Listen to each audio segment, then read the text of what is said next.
Hello everyone, আসসালামু আলাইকুম। আমি ইঞ্জিনিয়ার জালালউদ্দিন, সরাসরি চায়না থেকে।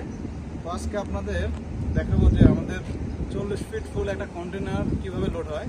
এটা কিন্তু ইন্ডাস্ট্রিয়াল সুইং মেশিন। বর্তমানে আমি যে পার্টনারশিপে বিজনেস আছি সেটারই একটা অংশ, এবং মিস্টার ওয়াং যে মালিক, সে হচ্ছে এই প্রোডাক্টগুলো শ্রীলঙ্কাতে পাঠাচ্ছে।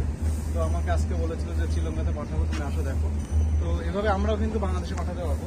এখানে যে মেশিনগুলো দেখছেন এগুলো কিন্তু সব ইন্ডাস্ট্রিয়াল সুইং মেশিন এবং ওভারলোক মেশিন, এবং এই যে এখানে দেখছেন এগুলো কিন্তু স্পেশাল মেশিন। এখানে কিন্তু প্রচুর পরিমাণে বানানো আছে। এগুলো কিন্তু সবগুলাই আজকে চলে যাবে 40 ফিট কন্টেনারে, সরাসরি ফ্যাক্টরি থেকে লোড হয়ে এগুলো চলে যাবে শ্রীলঙ্কাতে। তো এটা হচ্ছে একটা ফুল 40 ফিট কন্টেনার। দেখেন ফুল একটা 40 ফিট কন্টেনার গাড়ি।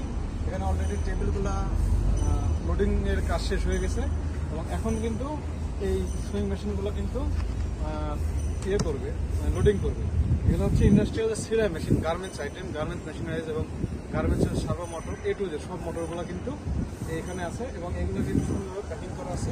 এগুলো হচ্ছে ফ্যাক্টরি থেকে সরাসরি রেডি হয়ে দেন আজকে এগুলো কিন্তু চলে যাবে শ্রীলঙ্কাতে। তো যারা সরাসরি আমাদের চায়না ফ্যাক্টরি থেকে এই ধরনের ইন্ডাস্ট্রিয়াল মেশিন নিতে চান, তারা যোগাযোগ করবেন। এই যে আমাদের যে শ্রীলঙ্কা বা সেও চলে আসছে, কিন্তু সে হচ্ছে শ্রীলঙ্কাতে এগুলো নিয়ে যাবে।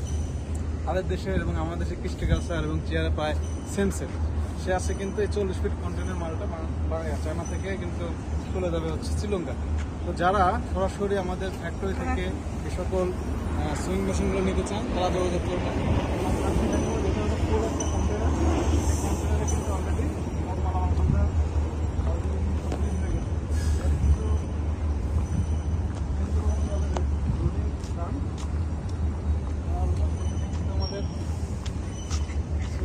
যে টেবিলগুলো, এই টেবিলগুলো অলরেডি ডান হয়ে গেছে।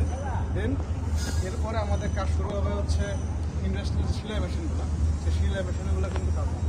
যারা আমাদের চায়না ফ্যাক্টরি থেকে এই সকল ইন্ডাস্ট্রিয়াল মেশিন এবং গার্মেন্টস রিলেটেড সকল মেশিন নিতে চান, তারা যোগাযোগ করবেন। আমরা নিজেরা থেকে সকল মেশিন সরাসরি ফ্যাক্টরি থেকে বাংলাদেশ সহ বিশ্বের যে কোনো দেশে পাঠাতে পারবো। সকলে ভালো থাকবেন, সুস্থ থাকবেন। আসসালামু আলাইকুম।